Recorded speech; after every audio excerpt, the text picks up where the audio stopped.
Hi, I'm Krystal Rivera, And I'm Ashli. Duryee. and we are doing the book club video chat for our book project The book is The Devil in the White City. by Eric Larson.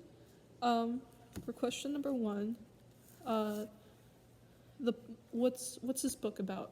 This book is basically about the Chicago Fair in 1893, or the very late 19th century, and bringing basically how the Chicago Fair came to be.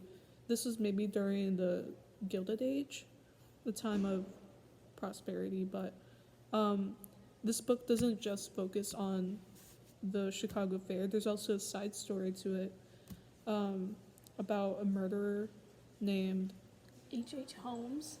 yeah, and how he used the fair to his advantage and his serial killings. Okay, question 2. What the author trying to accomplish and how he how well he does the author does this and How does the how did author do this? The author trying to accomplish that people who can't have the same features but be completely different. Bonham and Holmes are one example. Bonham was an architect and Holmes was a model, but they both have blue eyes. So they were completely different. Okay, what I think about that question, I think that the author, besides teaching the whole history part of this book, I think like what Ashley said, he really does get the differences off in people. Like, he states that in this book that Chicago was a city of opportunity. Let's see if I can try to find a quote.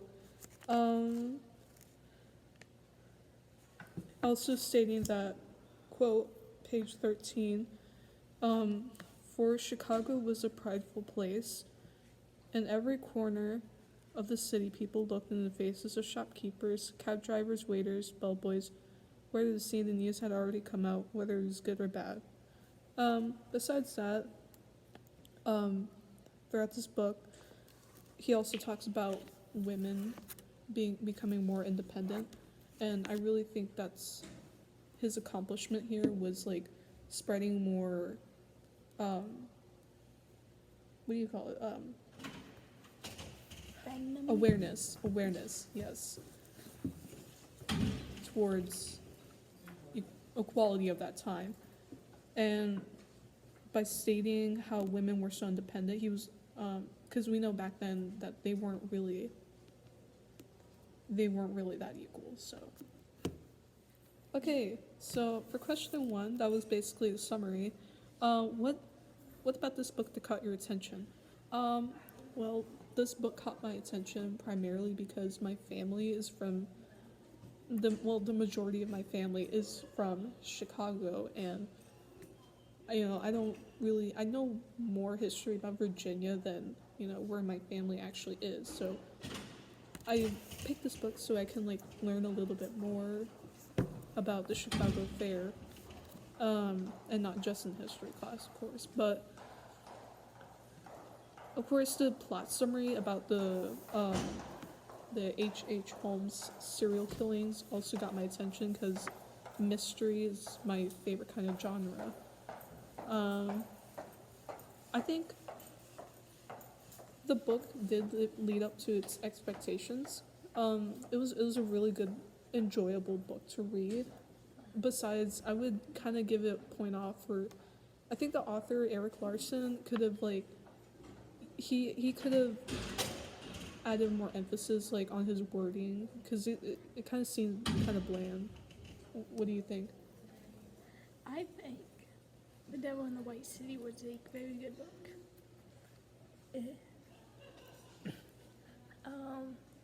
It caught my attention because I like to read and it just seemed interesting. Okay. Is it recording? Okay. Okay, so let's get a little closer. For question number 3, How is the book structured? Flashbacks, linear? Does it jump around?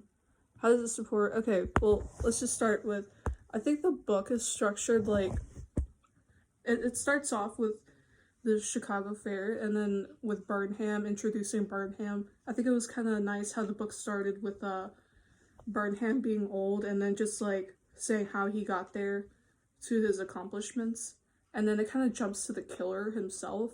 So it kind of jumps from character to character.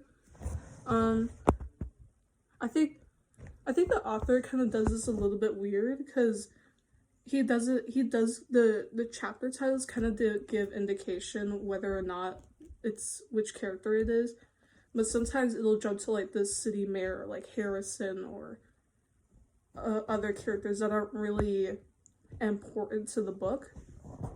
I think this yeah, it does jump around. How does that support what the author is trying to accomplish? What do you think? I think he's trying to accomplish that the different perspectives of each person during the ward's fail and the killings. Yeah. I don't. It really doesn't. It kind of distracts me from my reading, cause like, I get a main idea and then he'll just start throwing random facts in, and it's just like, okay.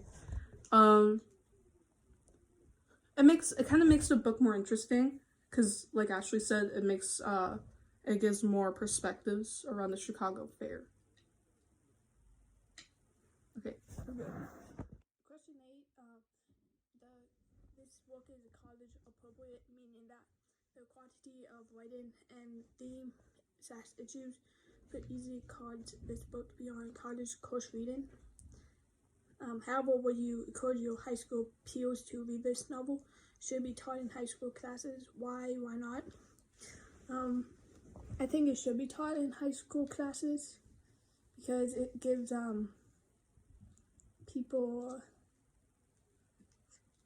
like perspectives of history and like criminal justice stuff.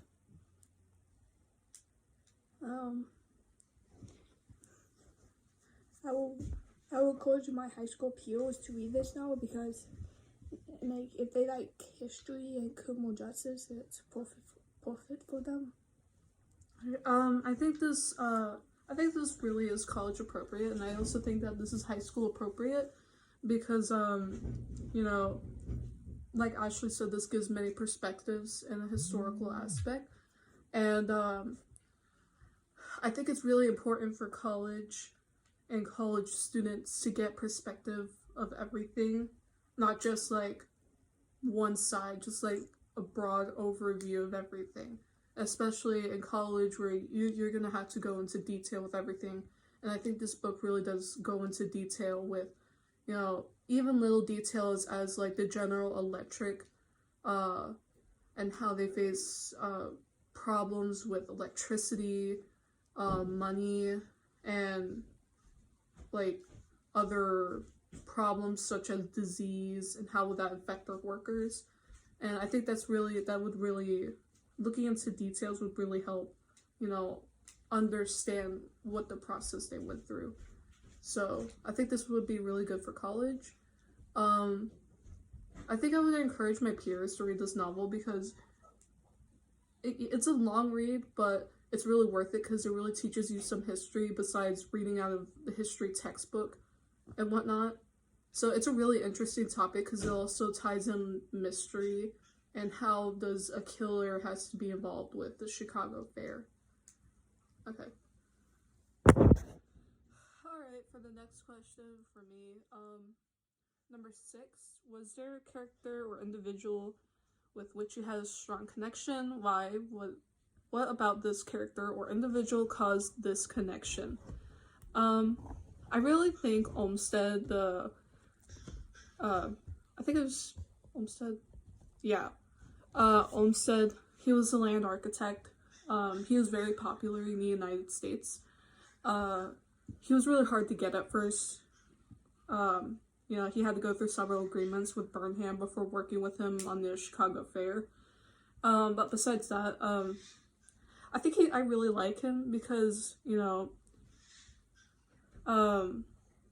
though he may be old and suffering, a lot of medical problems, through the book, he kind of,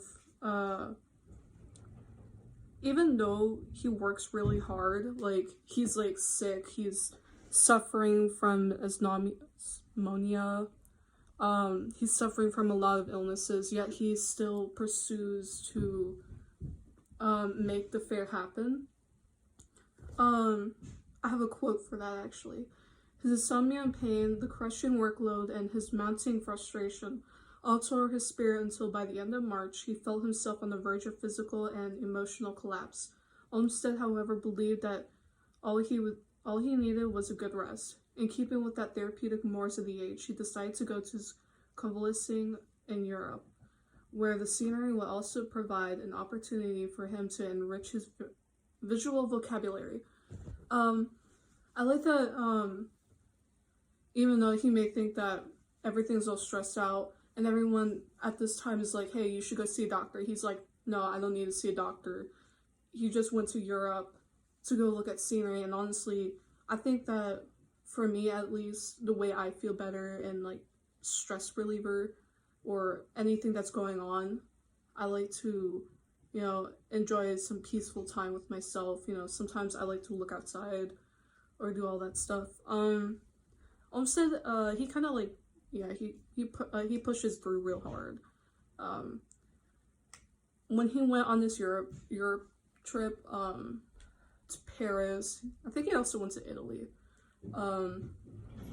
He used some of these ideas, like the term "the White City" comes from the white plants everywhere, how white they actually made the city look, and part of it was because of all the land architectural aspects of it. So yeah, what do you think? What character do you feel strongly connected to? I feel strong connection to Bonham, the lead architects on the Chicago World Fair project, because he's trying to build a World Fair that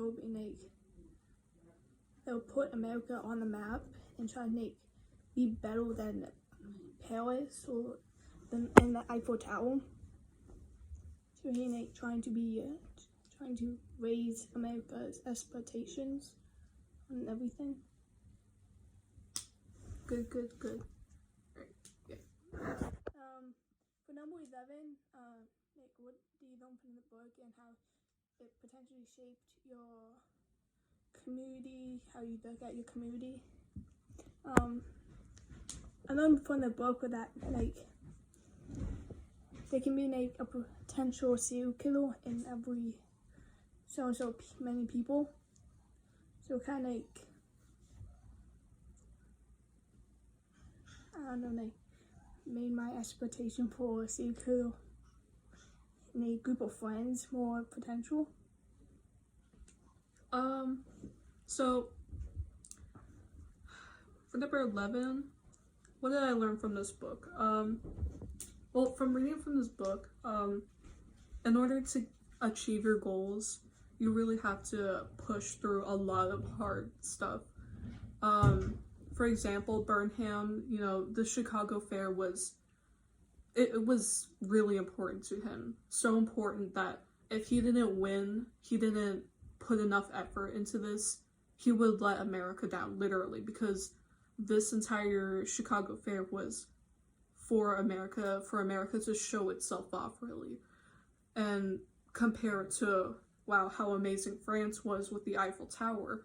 Now, Burnham wanted to be better than the Eiffel Tower and Paris, but, he went through a lot of hard stuff. He even lost his best friend. Was it Root? Yeah, he even lost his best friend. He went through a lot of hard stuff. Not everything was just given to him. He had to work for his goals. He had to, even though something stood in his way, he would somehow get to it. And even through all of this, he managed to stay positive. He managed to be, he didn't inflict any of his pressure, any stress that he was feeling. He didn't put any of his anger on anybody he loved or his wife. He just went through with it and building the Chicago Fair because that was his number one goal. And he eventually got to it because he pushed through it. And I feel like that taught me a lesson because, you know, not everything can be given to you. You have to actually work for it. And granted, you might lose a lot of stuff on the way, but it's how you look at it in the end. Like, how is this my goal? Is this how I saw it? And I think he really did push with this goal. He really did achieve it. And I really think that's important that we all know that there's always going to be something in your way blocking that goal. And for the second question of that, number 11, how does this knowledge potentially shape how you see yourself, your community? I think this information with the Chicago Fair and, like, you know, the hardships of going through it, I think we really take everything for granted, you know.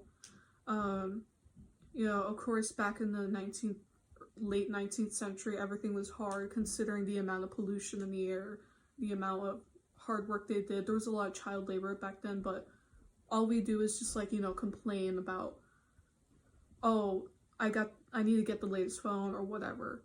Oh, I need this, I need that. But we don't really look at the past and see, wow, they really had it worse than us, really. They didn't really have that much medicine back then because, you know, back then the doctors were literally grave robbing, and that was a part of an industry. This community, how I see this community, I feel like information of this book is that I don't think it really does show that much, but I kind of see it. But in the book, you know, people come together, and, you know, I feel like a community should do that, right? Yeah. Because that's how they really push through in the book. You know, the community would come together sometimes. So that's what I learned from the book. Heard Ashley's. Yeah, and I kind of went off of Ashley's idea. I liked her idea.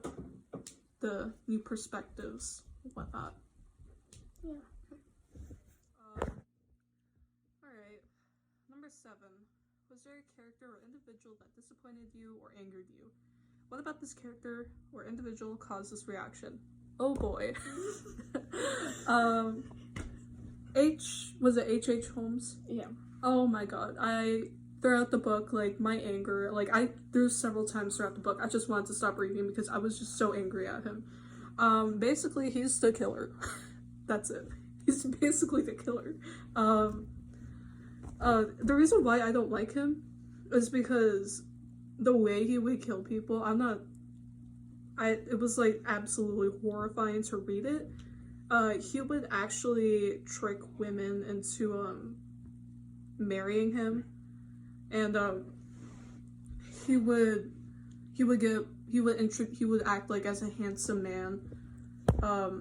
He would act like Mr. Prince Charming, and then he would essentially marry them and, like, privately. He also had this hotel. Was it? I guess people call it the Murder Castle, but he had this hotel where, in the beginning of the book, people would say all of the women kept on disappearing, like, what was happening. Basically, yeah, that I think he built that. He also built that, but he kept tricking women. I think we have a list of women right here. It was Clara, Myrna, Gertrude, Julia, and Emily. Emily. Yes. I think for one of them that like really touched my heart the most was Julia, because she actually had a kid. It was, like, kind of messed up, and he had like no remorse for any of this. Like, he didn't even care. Even at the end when he was getting trialed, He said, but those who have looked up to me in the past shall not in the future, because I have suffered the ignominious death of a murderer.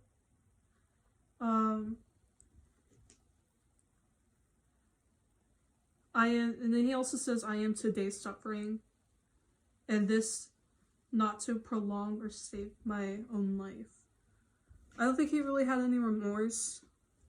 Also, he was a doctor, and as I said in the previous question, there was a grave robbing industry, and he kind of went against the whole medical rules where they should not kill anybody to receive a body for medical research, but he did that anyways with one of them. He did that with Julia.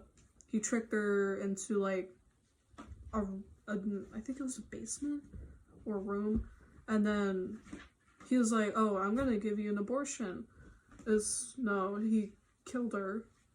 I really don't like Holmes.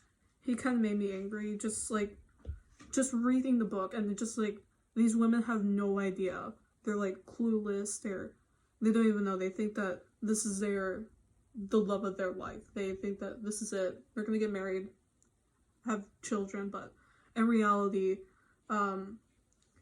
he was this man in disguise of a mask, almost like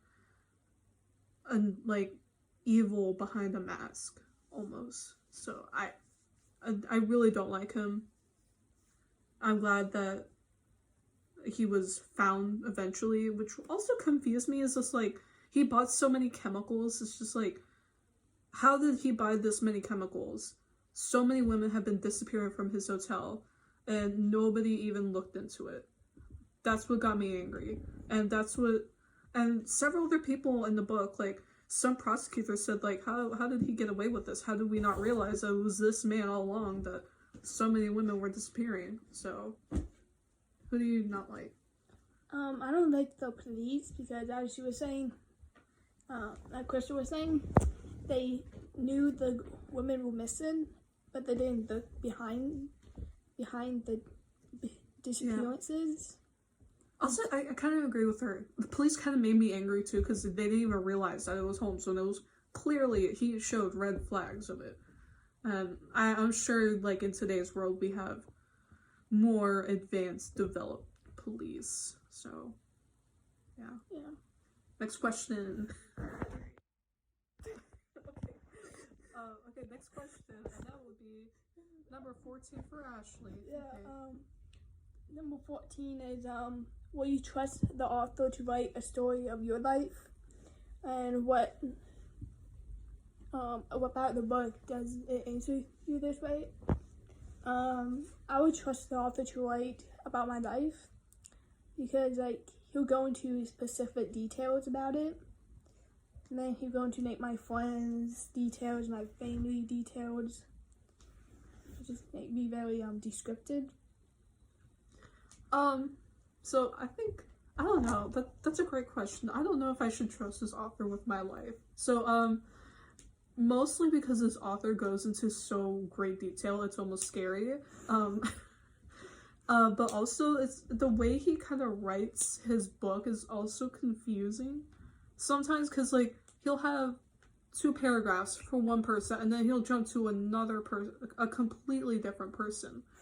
And it's like, it's also with the chapters, like one chapter he's talking about Burnham or Holmes, and then he'll talk about the election of the new Harrison, the new the minister of Chicago, and then it'll jump right back to Burnham. It's really confusing, but I suppose I would trust him because, like Ashli said, it goes into really great detail. So. Next question would be number 10.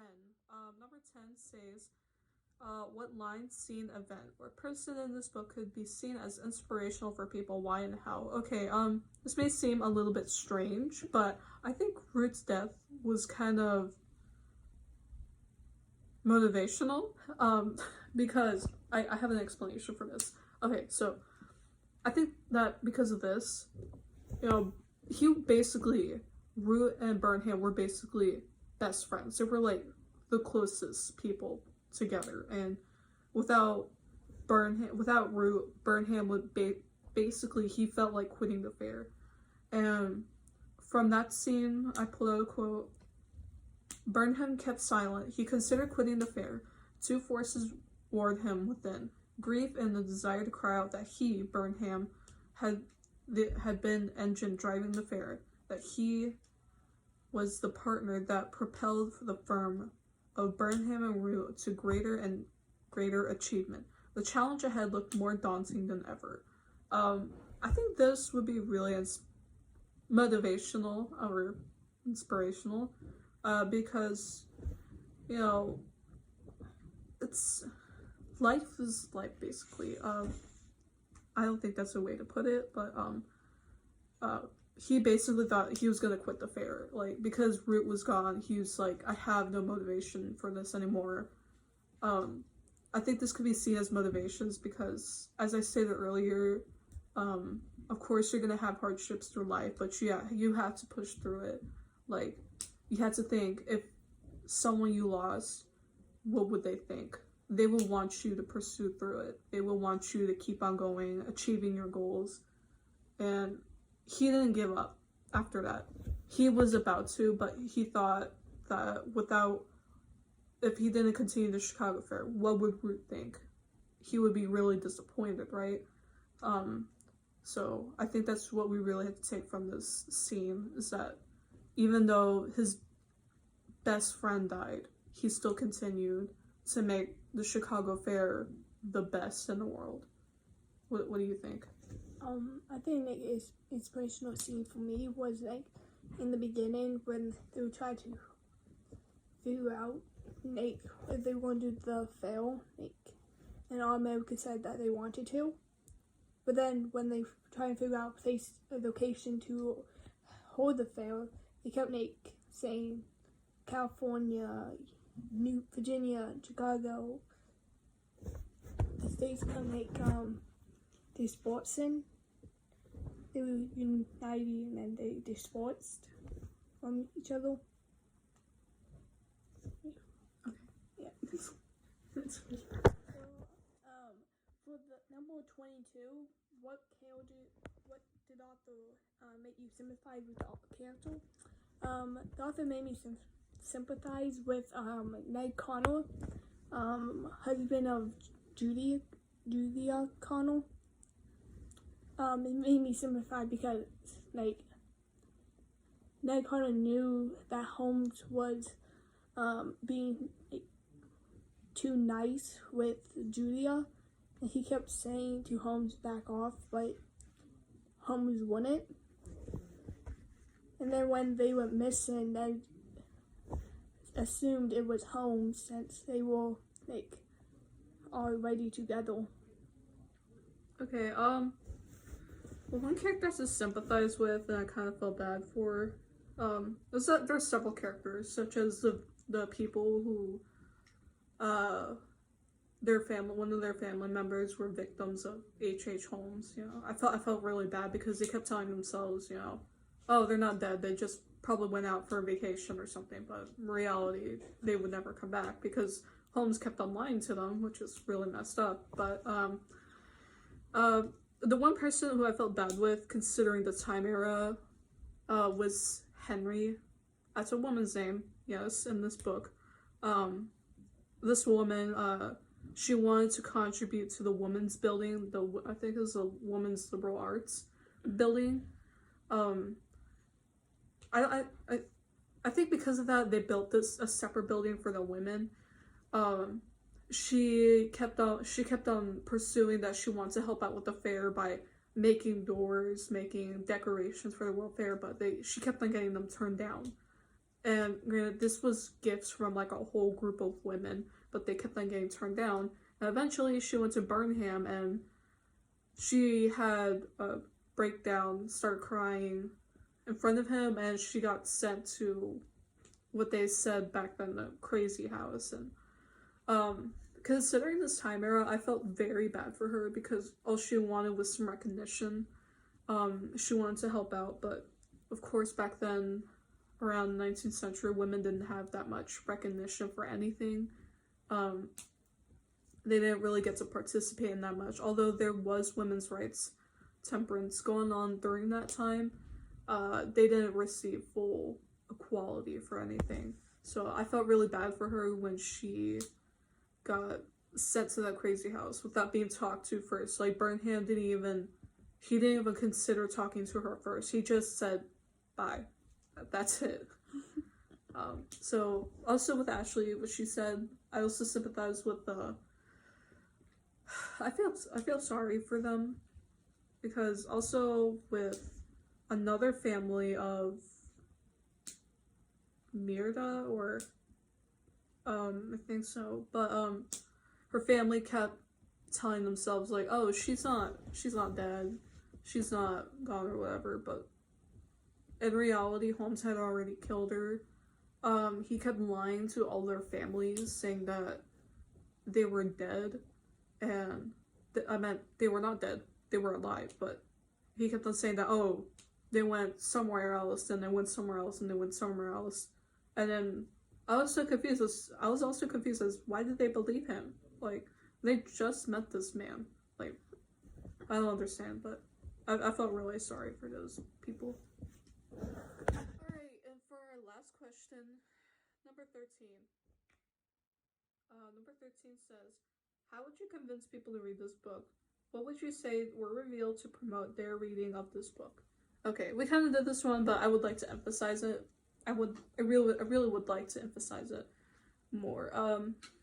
How would I influence people to read this book? Well, I would say that it's not just a history book, and it has mystery in it, and murder, and, you know, what goes on inside a murderer's head, but not like psychology where it's like this, and this, but like you kind of get an idea of like what goes on in a murderer's head, such as H.H. Holmes. He's the example. I think this book is really interesting to read, because of how does a killer tie with a Chicago fair? How does that happen? How does a killer use a Chicago fair to his advantage, to his killings? How does that happen? I think that's really interesting and what people should look into while reading this book.